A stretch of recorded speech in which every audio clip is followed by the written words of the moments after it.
fines del siglo XII, la ciudad de Asís, que está a unos 130 kilómetros al norte de Roma, había alcanzado cierta prosperidad.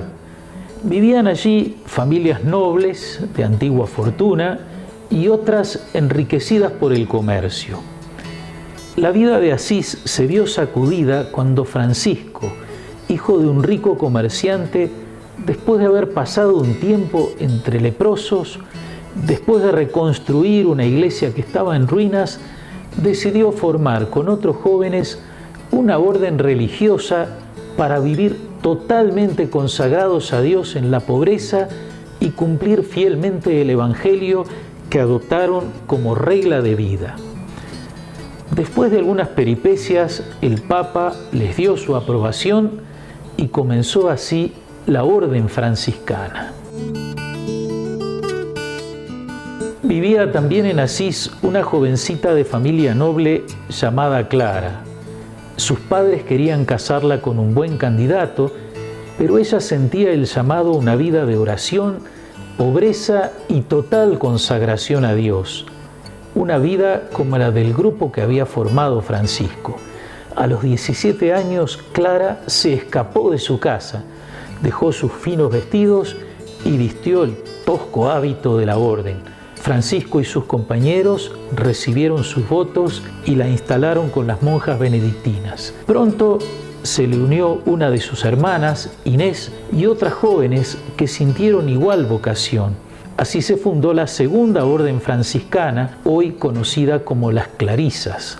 Al principio fue dirigida por Francisco como fundador, pero cuando también tuvo el reconocimiento del Papa, pasó a estar bajo la autoridad de Clara. Ella ejerció su autoridad según el Evangelio, sin dejar de hacer como cualquiera de sus hermanas los servicios más humildes. Clara murió el 11 de agosto de 1253. Su fiesta se celebra en esa fecha. En nuestra diócesis hay una parroquia que le está dedicada, cuya sede está en Santa Clara de Olimar, en el departamento de 33. Santa Clara fue fundada en 1878, pero ya antes existía una capilla que funcionaba casi como una parroquia, con sus propios libros de bautismos y casamientos. En 1932, Monseñor Paternain regularizó esa situación erigiendo, o sea, creando, la parroquia Santa Clara de Asís, con sede en Santa Clara de Olimar. Actualmente, junto a la vecina Tupambaé, la parroquia es atendida por las misioneras de Jesús, Verbo y Víctima, religiosas peruanas que tienen como carisma atender lugares donde no hay sacerdotes. El Evangelio de este domingo nos ayuda a entender un poco más la vida y vocación de Santa Clara y a la vez nos llama a considerar qué estamos haciendo con nuestra propia vida, sea cual sea la situación en la que nos encontremos. La clave está en las palabras de Jesús. Estén preparados, porque el Hijo del Hombre llegará a la hora menos pensada. Se trata entonces de estar preparados para nuestro encuentro definitivo con Jesús, sea porque llega el final de los tiempos, en que Él de nuevo vendrá con gloria para juzgar a vivos y muertos, como decimos al rezar el credo, sea porque llega nuestra hora, el término de nuestra vida en la tierra, la hora de presentarnos ante Dios. Jesús está hablando con sus discípulos. Ellos han sido llamados a vivir un desprendimiento total.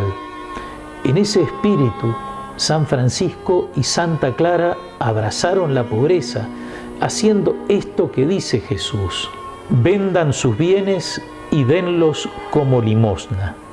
No todos pueden seguir ese llamado.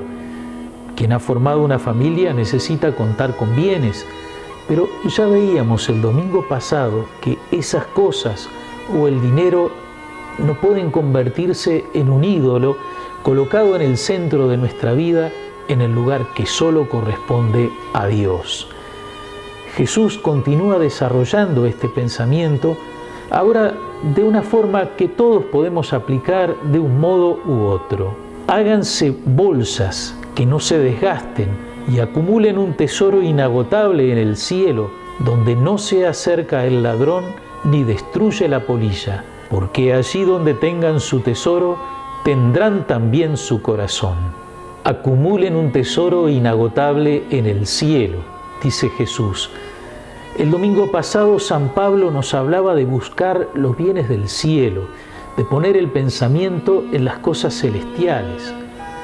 Acumular entonces bienes espirituales, orientar el corazón hacia el encuentro definitivo con Jesús a partir del encuentro diario con Él en la oración, en la meditación de la palabra y en los sacramentos. Como decíamos, la clave es estar preparados y para explicarlo Jesús utiliza una imagen. Estén preparados, ceñidos y con las lámparas encendidas. Sean como los hombres que esperan el regreso de su Señor, que fue a una boda, para abrirle apenas llegue y llame a la puerta. Estén preparados. Cuando el Señor regrese, la casa ha de estar limpia y ordenada, el agua disponible para lavarse, la ropa de entrecasa preparada, la comida pronta para ser servida. Algunas de esas cosas se hacen con tiempo, como preparación remota. Otras se van manteniendo prontas, como preparación inmediata. Estén ceñidos. Esta expresión aparece muchas veces en la Biblia, notablemente en el libro del Éxodo, cuando Dios indica a los israelitas cómo comer el cordero pascual en la noche en que Dios pasará para liberar a su pueblo. Así lo comerán, con sus cinturas ceñidas, sus pies calzados y el bastón en su mano, y lo comerán deprisa. Es la Pascua de Yahvé. Estar con la cintura ceñida es estar prontos para la acción y se contrapone a estar con la ropa suelta, de entrecasa, en actitud de descanso. Con las lámparas encendidas. ¿Alguna vez intentaron encender una lámpara de aceite? Yo probé una vez y no pude. La gente del tiempo de Jesús tenía mucha más práctica y lo hacía rápidamente. Pero no basta una lámpara para iluminar la casa y hay que vigilar que no se agote el aceite, porque si no, las lámparas se apagarán, como recuerda la parábola de las vírgenes prudentes que tenían aceite de repuesto y las necias que se quedaron sin aceite.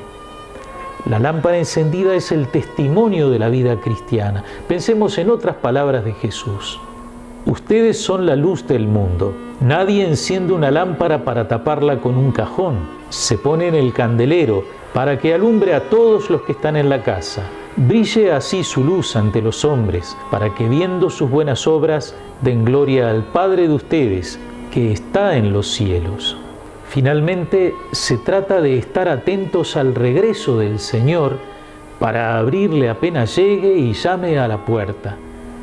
Recuerda esto otras palabras de Jesús que encontramos en el Apocalipsis. Mira que estoy a la puerta y llamo. Si alguno oye mi voz y me abre la puerta, entraré en su casa y cenaré con él y él conmigo. Esta promesa de cenar juntos tiene otra expresión en el Evangelio de este domingo.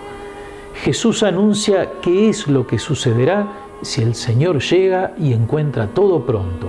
En primer lugar, dice: felices los servidores a quienes el Señor encuentra velando a su llegada.